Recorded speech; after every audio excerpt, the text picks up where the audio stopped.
welcome to Empowerment Radio.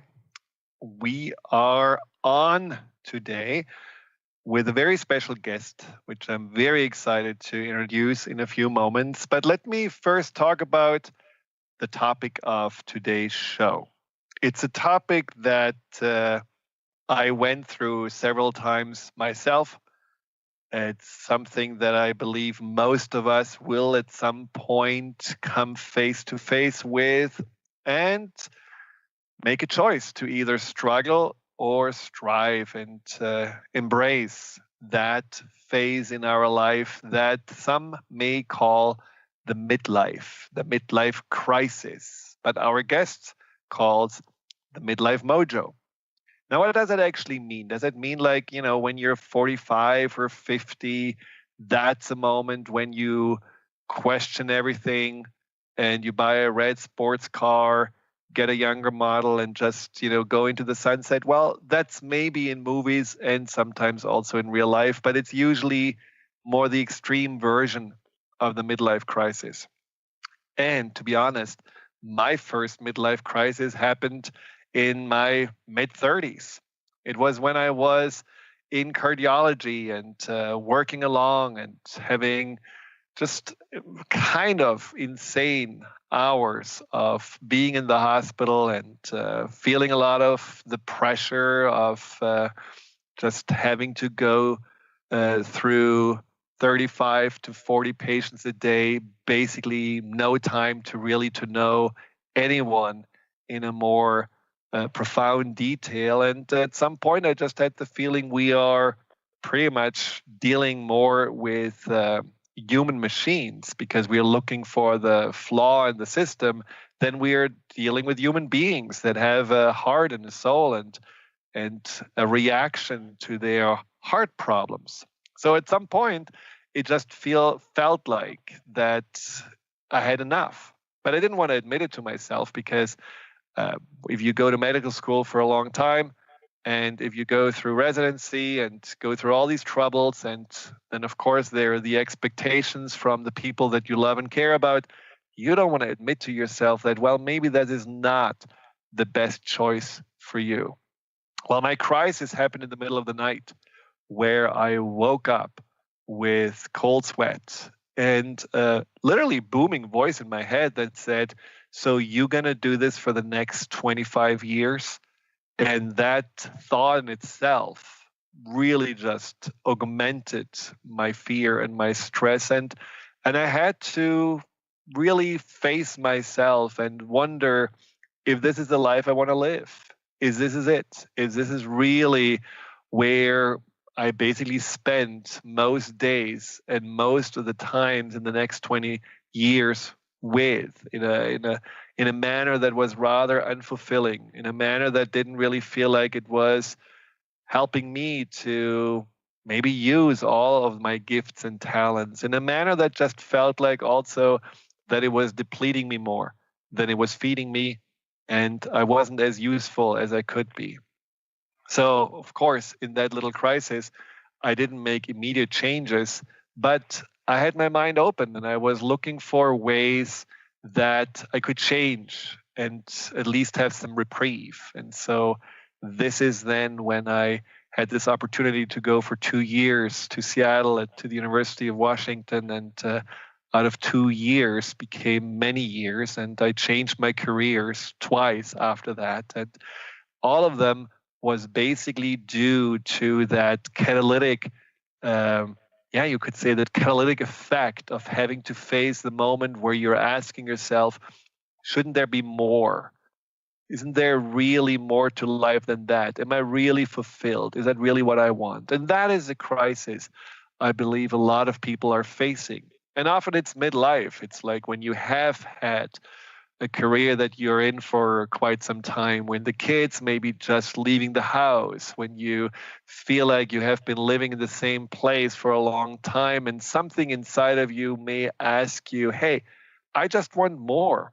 There's just something inside that is wanting maybe to burst out, or something that wants to expand, that has been more contracting for a long time. Now, Carl Jung had basically categorized our development in different stages, the development of a human being. And the first few phases are the athlete stage and the warrior stage. And basically, these are the stages where we are more claiming ourselves and focusing on the outside and just figuring out what we can do and how we fit in and basically how to interact with the world. But after that are the two other stages, which I think are the ones that happen when we go through this midlife, which again can happen anytime between 30 and 60. And it's that statement stage and the stage of the spirit. And the statement stage is basically that time where we realize that we have chased in our life after things that are maybe not as meaningful or as fulfilling as we thought they would be. This can be money, success, recognition, security, all of those things. And we are feeling in that stage that we want to do more meaningful things, just like I felt. I want to make a difference. I want to serve others and not just serve in some ways a machine that needs to be fed. Then once you're realizing that you can be more, in a place of contribution, a place where you do feel that what you have to offer matters and it gives you a great sense of satisfaction to see that you do make a difference and that you are of service, there is then the next stage, which is a stage of the spirit, which Jung describes as the time in our lives where we turn more inwards and where we're searching more for who we truly are. Now, many people are going through this stage earlier in life, but I believe there is a natural evolution inside of us when we give ourselves permission to do so, when we're allowing ourselves the time and the awareness to realize that we are more than our body, more than our possessions and our relationships, and come to that deeper understanding that we are ultimately spiritual beings having a human experience. Now, the wise Chinese man Lao Tzu said about that state, can you step back from your own mind and thus understand all things, giving birth and nourishing, having without possessing, acting with no expectations, leading and not trying to control? This ultimately is the supreme virtue. And this is, I believe, that state and the choices we can make to get there that our very dear guest today is talking about in her fabulous book. And for this, I just want to introduce the unstoppable Frankie Picasso. She is the author of several books, and the one that we're going to talk about is called Midlife Mojo: How to Get Through the Midlife Crisis and Emerge as Your True Self. Isn't that like exciting to emerge as the true self? So I'm excited right now to talk to Frankie about the book and her tips and insights on being in the midlife and finding the true self. So thank you so much, Frankie, for showing up. Well, Friedemann, thank you so much for having me. And I have to say, I don't think you need me. You did a fantastic job. But I want you. Oh, okay. Well, that's different. That's different then. But no, you really very succinctly, spoke and eloquently about this midlife crisis, what I like to refer to it as a midlife metamorphosis. And it really is a time of questioning. And I had that same voice come to me in the middle of the night and say, do you really want to do this for the next 30, 40 years? And, I had to be honest. What were you doing at that time? I was married to somebody. But I was in this marriage and I didn't want to be there. And I thought, I could have done it, and I would have for, everybody's expectations, our parents and everybody else. But I thought, do you really want to do this for 30 years be in this?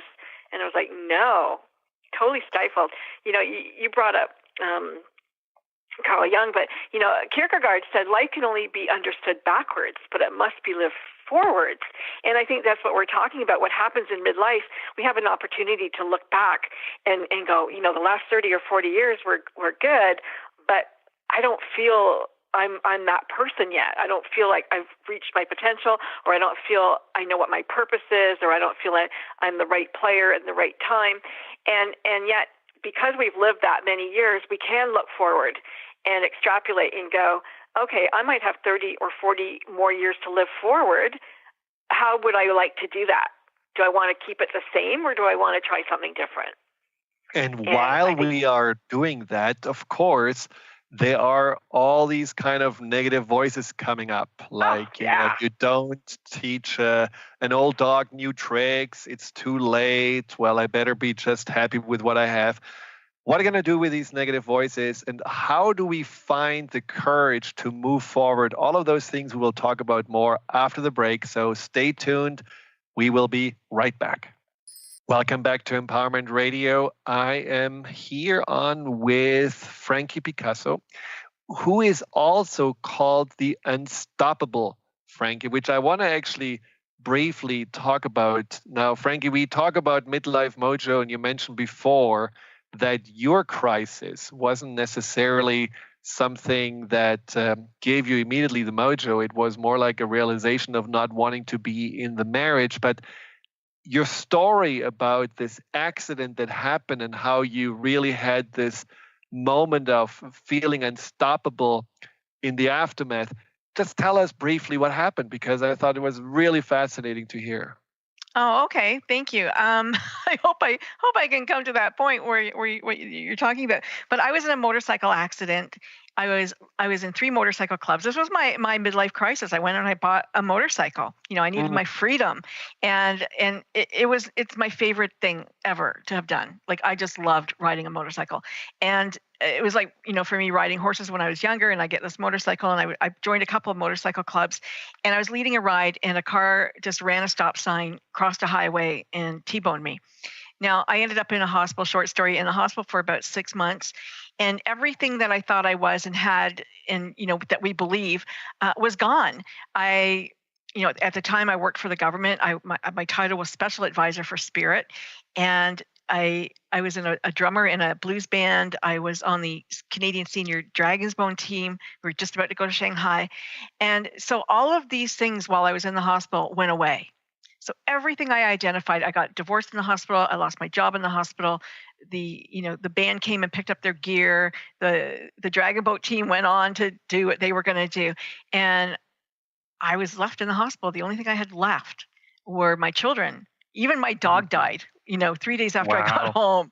So, and then, 2 months later, the rod that they had put in my femur, I broke like just about every bone below my waist, broke. And so I had to walk on a broken leg for a year before I could get surgery. And so all of these losses and all of these things, and I came to the realization, though, while I was in the hospital, it was a very deep spiritual journey. You've heard people talk about dark night of the soul, and I'm sure that that's what, I went through. And because just one spiritual entity after another kept popping up and meeting me just at the right time, at the right place. And it was very interesting. But where I was starting to go with this was that, the first thing, if you met me at a cocktail party, Friedemann, you might say, Frankie, what do you do for a living? Or who are you? And what do you drive? And all of these wonderful things. You're none of those things. And by me telling you what I did and what I drive and all the other things that I did, don't tell you anything about me. It's not who I am at my soul level. And I realized that my body, and you have to keep reminding your ego of this, that the body is just a car I get to drive while I'm here. It's not who I am. I don't really look like this. I only look like this right now. In another lifetime or entity, I might look different. So, it's all temporary here, everything here on earth. Absolutely. It's interesting because cocktail parties, when I went to parties, I used to, in Germany, when I was in cardiology, introduce myself as the doctor. And that was very embarrassing looking back, because that was my identity. I couldn't really even, come to any other conclusion until I found myself sobbing in a church one day, just looking for some deeper meaning, something that I felt like I can hold on to and identify myself with. But isn't it true that in those first phases I talked about, that we often just get lost in the obligations, lost in the ideas of what we have to do and these expectations, whether it's expectations of the people we're living with or societal expectation. And isn't it hard sometimes to find your way back? I mean, you had a major slap on the forehead, basically, with the accident that made you pay attention. But you don't wish everyone an accident to make their way back. So what do you feel is a good way for people to wake up that there is more to themselves than just their jobs or their relationships? First, I want people to understand that it's not their fault because they were socialized. We were born, and right from the moment that we're born, society, our parents, everybody says who we're going to be. This is how you're going to act, and this is what you're going to do, and you're going to grow up, and you're going to go to school, and you're going to work, and that's life. And you're going to get married and have children, and boom, life is all planned out from you right from the very beginning. And so all of the messaging that they gave you from your parents to your grandparents to your teachers went into that subconscious of yours, and you start to take on this identity and act the way that they want you to do. But there's a small part of you that is still you, and the real you is in there, and it says, but wait, I really like to do this, and I really like to do that. But you weren't given that opportunity because, no, we don't do that in our house. No, people who come from where we come from, they don't do that. They don't. They're accountants. Nobody would ever be an artist. And so you put who you are on the back burner, maybe for a spouse, because I don't like the way you dress. Could you just wear this? And so all of you becomes diluted. And so the way to come back to you is to start to question, when you have that, those nods to who you are, grab that and just say, yes, you know what, who am I? What do I want? And questions are the greatest way to do it, because that's what coaches do for you. We ask questions and you have answers. And even if you don't have answers, I never take I don't know as an answer, because whatever you're going to come up with is going to be a metaphor for what you really do want. So ask yourself some poignant questions. Ask yourself, if I had the opportunity and it wasn't going to impact anybody or anything like that, would I still have the same life? Would I have the same wife or husband? Would I have the same job? Would I live in the same neighborhood? Would I have the same friends? Would I drive the same car? Would I have the same relationship with my parents? What and who am I? What do I like? And what do I want? And if I don't have those things in my life, what can I do to get them? Yeah. Now, you spoke in the beginning, fear is going to stop us from getting those things. And, I talk about in the book about the members of the board in our head, and we all have them. There's a bunch of different voices that live in our head that, good, bad, ugly, tell you what to do, tell you what to think. And it's very hard to decipher who is who and what am I supposed to do with them all. But you're still there, and you're the watcher, and you can sit back and look at this. But how do you do that? Well, one of the ways to do that is to tune in, is to pretend that you're listening to a song. And you can do this by practicing listening to real music and identifying just the bass line. Just listen to the drums. Just listen to the sax. Just find the lead guitar. And when you can start to dissect all of those pieces out of the music as a whole, you can go to your own head and start to listen to the different voices and discern who it is that you are. The ego's going to fight you. The ego, loves itself and likes the way things are, doesn't like change necessarily. So you may be fought, but you question your beliefs, because, we're so used to having them that we never ask ourselves, do I really believe that? Are you racist? Am I? Did I ever question it? Maybe not. I don't know until I ask myself. Mm-hmm. Well, I think that's really an important point to ask and be also open to learn. Now, I believe personally that the fear that you're saying is stopping us, this anxiety that a lot of people are dealing with, I believe it has also a lot to do with basically the message from the inside when we are on the wrong track. Because, for me, the anxiety came up when I realized this is not what I signed up here to do. This is not what I'm here for. So sometimes we have to also maybe decipher, is the anxiety telling us that we have to expand and explore something new?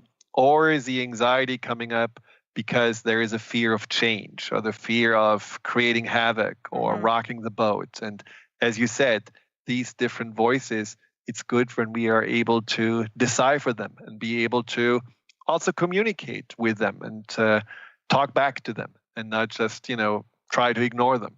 Right. Yeah. You have to have that conversation with them. And you can overcome fear and negative chatter and all of that. All of that's doable. But you have to figure out first, what's driving you and who's at the helm, let's say, and what is it that you believe. And when you can figure out what you believe and what your value, then you can start to change your life. Now, like you said, fear will often come up when, things like this panic that when you talked about in the beginning, the guy who bought the sports car, got the young girl, took off into the sunset, that, classic midlife crisis event. There are people like that. And that event is meant, that was a purposeful event. He didn't know or she didn't understand it. But the purpose of it was to break through in such a crisis kind of way. Like we talked about the crisis, the trauma, because when you're in trauma, everything is laser focused right to that one event. And so they felt they were in a crisis and needed to break free from their life that existed into something new. And the way to do that is to shock. It's a big shock for everybody. And so they explode out of their life like a bull in a china shop and try to go into something new. Now, that persona doesn't generally last. Eventually they get rid of the young girl, get somebody their own age again, and maybe they keep the car. I don't know. But that one event is really designed to kind of shoot them out of a cannon and break free from what I call that submission of society into finding out who they really are. Now, do we, and that's something we're going to talk about after the break, but do we need to, if we are facing this crisis, really shake it all up, turn ourselves upside down and just let it all fall as it falls? Or is there a more maybe elegant and not as radical way to still have the same outcome? So when we come back, we will talk more about that and much more with the fabulous guest, Frankie Picasso, who, by the way, also has her own radio show. It's called The Good Radio Network, and we'll talk more about how you can find it also after the break. So stay tuned. We'll be right back. Welcome back to Empowerment Radio. We are talking about the midlife crisis and how to turn it into the mojo and emerge as your true self. And for that, I have invited Frankie Picasso, who is the author of that Midlife Mojo book and the founder of the Good Radio Network. Now, Frankie, just tell us quickly, how can people find out more about you and your work and the radio show and all the things that you're doing? Well, my big project right now is the Good Radio Network. And the Good Radio Network is a platform, a socially conscious platform for talk radio. And I have two shows, Mission Unstoppable and Frankie Sense and More. And they're different. And one is a variety show. Frankie Sense is more of a variety show, but they're aligned with the United Nations global goals. And I really like to make sure that I have nonprofits on because I want to help people change the world and support them in a way that I can do it. And that's, through giving them a voice. And how can people tune into this show? They can go to thegoodradionetwork.com. All the shows are on there. I have other hosts as well. And they can just listen, or they can write to Frankie at thegoodradionetwork.com. They can write to me there. I'm also an artist, and I do paintings for people, custom paintings. And the money goes to pay for cleft palate surgery for children through Mercy Ships, or VVF surgery for women who have this fistula, and easy fixes for things that are very disheartening. So I encourage people. Fabulous. Yeah, it's on Fine. You can look me up on Fine Art America. if somebody wants a painting. Well, thank you. Well, if you have any questions for Frankie or me, call in at 888-418-6898. That's again 888-418-6890. Sorry, 90.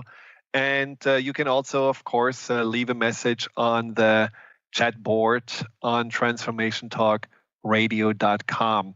So we just talked about before the break how the riding in the sunset with the younger model and the sports car is one way of shocking the world and maybe oneself even, and breaking through and breaking out of the constraints of the world or the life that seems too small. And I was wondering, are there also more elegant or more docile ways to go through this midlife and still make meaningful changes and find yourself without having to turn everything upside down? Absolutely. There are. And I love how you say an elegant solution. I like that. I think that people who are craving and beginning to crave something more, and maybe they don't understand what that is, but I would encourage you to, to find a coach, a life coach, or some kind of counselor or therapist to help you understand what it is that you're feeling. Now, I want people to understand what mojo is. Mojo comes from the Congo, and the Congolese word is moyo, and that word means life force. So what you're really doing is just finding the life, putting the life back in you. That force that just makes you light up and enjoy every day. So that's where we're going with Midlife Mojo, finding our life force in midlife. Now, a lot of people feel selfish and people will call you selfish, that you want to leave a marriage, or that you want to leave a good paying job and take something that doesn't pay as well. But I have to say that where I come from, I don't believe that's true. I do think, Friedemann, that we come into this world alone and we leave it alone. And it is our singular journey that we are here, and that we attract other people and along the way is really great. And it's unfortunate that maybe sometimes we have to hurt people's feelings, but this is our journey and it's our learning opportunity. And I think that we can't be too selfless in that, because otherwise we might have to repeat this life again. So I think that, if you're true to heart and authentic, then trying to be who you really are is not a bad thing. No, and I believe we are of much greater service also to the world if we are really living our authentic truth than if we're pretending to be someone else. I mean, I have seen this in my own family. I see this often with clients that have just basically given in and given up to follow their heart or follow their dreams, and then go into that role of more being the martyr, the one that just overgives. And unfortunately, and this shows you that this is often not the right way, because it creates a lot of resentment and bitterness. So you do continue to give, you dutifully play your role, but you hate every minute of it. And until you have a breakdown. Right. Well, yeah. If you're lucky, you have a breakdown. If you're not, you just continue until the end. And I think that's cheating yourself, because we are here certainly with this birthright to also be happy, and the birthright to shine our lights and to be that what we are meant to be. And if we are not allowing ourselves that to do, then we are not really serving creation. We are not really showing up in a way that we could show up. I mean, if you are thinking about, Frankie, your life, or I'm thinking about my life, if we would have stayed in that, what we were told to do, and if we would have dutifully continued, don't you think we would have not been so meaningful or impactful in how we may have affected other people's life once we broke out? For sure. My life would have been small. I know that. And I can imagine, and, maybe for a minute, that your mama, I have a cardiac surgeon for a son, and that's very exciting. And when you tell her, I'm not going to do that anymore, it might have been a little disheartening for her. And not that she doesn't love you and not anything, but, there are parents' expectations for us. And for them, it was a big, big deal. And for you, it's like, you know what? I don't want to do it anymore. And it wasn't that casual, but, for them, it must have been a bit more difficult to give up that idea. But my mother actually understood it very well, because she lived a life where I think she had bigger dreams for herself that she then allowed herself to have. And that's one of those things that I find, shining example on how I didn't want to end up, because my mother really was a wonderful but also an overgiving person who, until the end of her life, had just served more others and really looked after herself and her own happiness. And that's unfortunate, especially because you see that someone with such a big heart deserves to have more happiness in her life. So I think she was happy for me that I saw this was not right for me and moved beyond it. Yeah, my mom, also did not have a happy life. She definitely wanted more from her life than she was able to have, and she was just probably born at the wrong time. She had her master's in economics, and she just, when she married, my dad and her former husband, she was expected to play a housewife role and be a mom and stay at home and look after things. And my mom wanted to run companies. And I think that was when she finally got divorced. She said, her girlfriends go, come on, let's go find a guy. Let's get a facelift. Let's go do all this stuff. And she's like, I never want another man, like ever. I don't want anyone ever telling me again what to do. And she went to work and ran a company and loved it in the end. And so I think that, everybody, she would have probably been the first person to say, yes, go off and do what you really want to do, because it is hard to live somebody else's dream. And a lot of, women in the past did live their husband's dream for himself, not for herself. They gave up whatever wants or desires they had for somebody else. And so I do believe that we're allowed to have our dreams and we're allowed to fulfill them. Now, for me, what I really wanted to do when I was 9 years old was be on the radio. And I had forgotten that. And I sent away for the National Institute of Broadcasting Records. And I wanted to be a veterinarian and a jockey and a radio host. but and I still want to be a veterinarian today. I go, do you think I could go to school? Am I too old? But, because I try everything. I like to do everything. I'm a, permanent student. But I almost forgot about that dream until one of my students at the International Coach Academy said to me, I'm going to start a radio show. Would you like to join me? And I'm like, yes, I would. I really would. And it brought all that dream back for me. And so oftentimes when I work with people, and I'm sure you do the same, we go back to their childhood and go, what is it that you really wanted to do? Who did you want to be? I loved art when I was a kid, but I didn't paint until I was 50s. I loved all of these things, but they didn't come back around until my midlife. Well, this is interesting, because I do believe that we forget the dreams of our childhood, and I believe that those dreams are not gone. They are still existing inside of us, and there is a reason why they are there. They're like the seeds that we brought into our lives often, and I think that's something that we want to honor and really make sure that they eventually come to fruition. But what I'm wondering is, and we talked in the break about it. Now, in order to be able to find your true self, and Justin, we're just going to skip the break.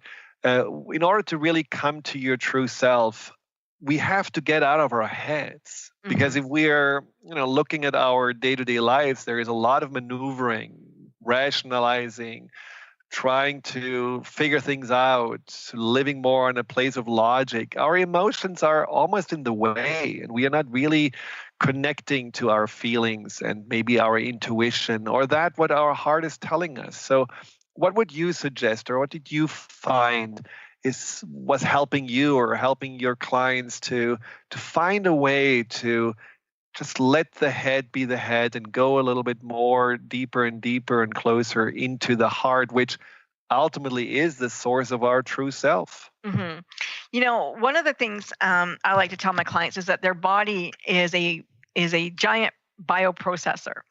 And so I'll often say, well, where do you feel that? When you tell me something, where do you feel that? And people are so afraid to feel. And right. I had, one gentleman go, I'll call you back in a couple of hours on that. And he called me back. He goes, I don't have any feelings. I go, yeah, you have feelings. They're numb. They're numb right now, but you do have them. And so we need to get in touch with those feelings and find out, why does something resonate or not resonate in your body? And, I don't, it came up on the weekend about the work of Dr. Emoto with the water. And his experiments with water about putting kind words and beautiful words and negative words on water. And what came out of that for me was our body is 75% water. And when we talk to ourselves in a disparaging way, is it any wonder that we have disease? Because we're affecting everything inside of us. So we need to go inside us. And one of those things that I said, ask yourself questions. We have to ask ourselves questions, and we are committed in ways that we don't even understand to outcomes that we don't understand why. And what I mean by that is we have what in coaching terms is called an underlying automatic commitment. So if your life isn't the life that you want, look at why those things aren't showing up in your life. And maybe you're committed to a different outcome, a secret outcome that you don't know about because it's internal, it's in your subconscious. And so everything that we do and every way that we go about living our life in the ways that we do it are destined by ourselves or by our subconscious. And so what I mean by that is if I react or act to stimuli in a certain way, it's because it's been programmed in me to do that. And can I change that? Absolutely. I can create a new neural pathway in my brain and react differently to stimuli than I do right now. But I have to find out, who am I and who do I want to be? And the only way to do that is to ask yourself those questions. And they can be very hard to ask, and maybe you need someone to bounce those off from. But you have to challenge your beliefs and ask yourself, whose voice do I hear when things happen to me? Right. Well, I think this is something that also goes into the de-identification of yourself because, for so many years, we can call it programming or imprinting or just basically allowing others to determine who we are supposed to be. We are identifying ourselves maybe with 80% of who we are not really. And there are maybe just these 20% that exist inside of us that have been untouched. But, I feel like what we have to be willing through asking questions is also to figure out more of what is there that is me and that is independent of what I have been doing or what other people have been seeing me. And for that, what I, talking about the heart, what you mentioned about these emotions is also about the difficulty of people often seeing their goodness. Just we have to start seeing that there is an inherent goodness inside of all of us. Even if we have been maybe very critical with ourselves or very demanding or have constantly been telling ourselves that we are somehow flawed, if we're starting to look at all these signs that show us, well, we are full of compassion, we have a lot of empathy, and we are the ones that are stopping when someone is crying and asking, hey, is there anything I can do for you? And when you just look at your goodness, you can also see something that is valuable beyond what you have been doing or contributing or producing, and gives you also something to hold on to as you are going into this next phase of your life. I mean, isn't that something that you find with your clients too? Absolutely. And, I was thinking the other day about the Hallmark movies and how people watch those movies and they cry and they think, oh, isn't that beautiful? I wish our family were like that. Or, wouldn't that be wonderful if our families were like that or our town was like that and everybody helped one another? And yet in their day-to-day life, they're nothing like that. They don't even try to be that way, So they have the emotion and they want it, but they don't act it. And one of the hallmarks that I have found in midlife, when you have that midlife crisis, is a desire to help other people, to change what's going on around you and to change, the universe, let's say. So, because I think that's part of coming back home, coming home to that true self, that that being, that unearthly being that we are, living this existence, and I think that's part of it. So, heart is everything, and when you live heart-centered, you're living your authentic self. And I say in the book that Shakespeare said that all the world is a stage, but if you feel that you didn't get the right role, then you can change that. That's up to you. And you're able to do that. I don't believe in blaming other people. I take responsibility for who I am, and I hope that other people will take responsibility, even though I'm telling you that you were programmed with stuff that doesn't belong to you. You can now take responsibility for yourself and say, I don't want to be that person anymore. I want to do what Friedemann did, and I don't want to be living somebody else's life. I want to live my own life. So the way to do that is to do it. So in the book we talk about I talk about deciding you have to kind of decide what it is that you want to do. You can act as if you can model good behavior, model the people that you admire, model how they walk in the world, and maybe you're not that way right now, but you can feel that way. You can feel as if you were, and you can think as if you are. And when you start to do those things, you become those things. And this is how you start to come back to the you and go, this doesn't feel like me. This feels like me. This is something I like. This is not something that I like. And make those choices. We talk about fear and the fear to make a choice. And, in the book, I ask people to choose a paint color, but people are so afraid to choose a paint color.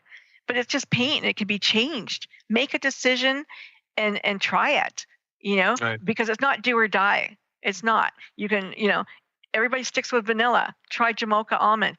You can try a different flavor and see, maybe you like it, maybe you don't. People, I know people who have stayed in the same city, same village for their entire existence and never gone more than 5 kilometers out. I don't know if I could ever have done that, but maybe that's for them. But I can't imagine that that's a very full life. I don't know. But if you like to travel and you're afraid to travel, well, then you're not being authentic to yourself. Exactly. And I think that's the important part, right? I mean, I don't think that there is a formula on what a fulfilling life is. Right. But I think what you say about just trying out new things and getting a little bit beyond this, what feels comfortable and familiar, but then also very constraining and somehow suffocating, just these little steps. I remember a client who was in a very high-powered job, stressed out, and very unhappy, and really not only anxious but also depressed. And when she allowed herself to spend a few hours a week to paint, which was really her childhood dream, she kept the job, she kept the relationship, she stayed in the same place, but her whole life turned around because she reclaimed a dream and also saw herself as more as just that person, working in this company or the person who had this relationship. She saw herself as an artist. Nice. And that's something she always dreamt to be. So that wasn't, changing her entire life or the outer circumstances. Yeah. It's just adding something to it that she felt really drawn to, that brought her closer to herself. And I think that's also the message that, I think your book is showing. It doesn't have to be something where you feel it's all or nothing, because ultimately that brings up this inner protector that says, oh no, people will be upset with you, and oh no, you're going to just create a lot of problems. Sometimes it's just about a little adjustment or a little addition or a little change that can really bring you so much closer to yourself. And I'm sure you have seen this too, that can then create a ripple effect, a snowball effect. Absolutely. But there is a little warning. I want to put a little warning in there, because here is a really great example. My husband plays guitar. He loves guitar, and he owns 8 guitars now, very expensive guitars.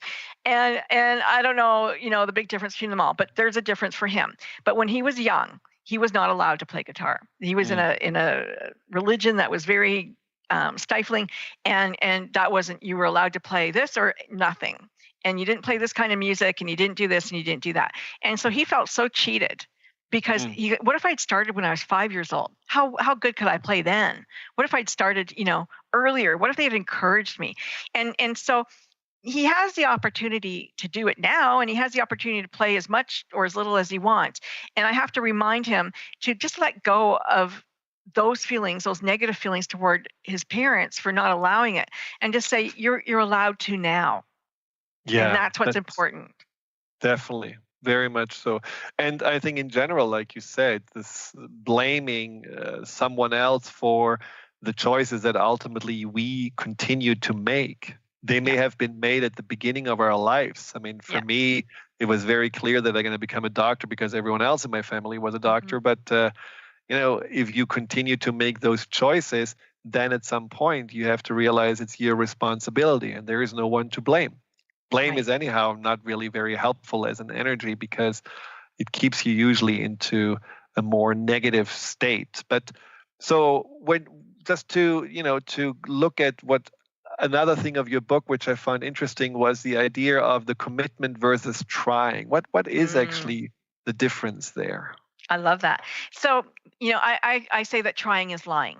So when people say to me, well, I'll try it, they're saying, I'll put my toe in the water, but I'm not going to swim. And when you really want something from life, when you really, really want something, you have to commit to it. And that commitment is a vow and it's sacred and you're going to be all in. Just like you commit to a wife or a spouse or whatever, you're going to commit to being the best version of you. You're going to commit to getting through school. You're going to commit. Like I really want people to be unstoppable. And the way to do that is to commit. So when you say, I'm going to try, here's a perfect experiment. Pick up a pen, try to drop it. Just try. If you drop that pen, you didn't try, you did it. So there is no trying. Trying is lying. When parents say to their kids, well, I'll try to pick that up for you, they're not going to get it. They're not going to get it. Yeah. Well, it's interesting because, in some ways you would argue that would say that when you commit, you can never, ever stay in bed and don't do it because you committed to it. I mean, isn't that a little harsh? Oh, no. You know what? No, nothing says that you can't do other things or try it or commit to it and then it didn't work out for you. You committed to becoming a doctor. You did it. Okay, done. Yeah. I finished with that. I can commit to something else now.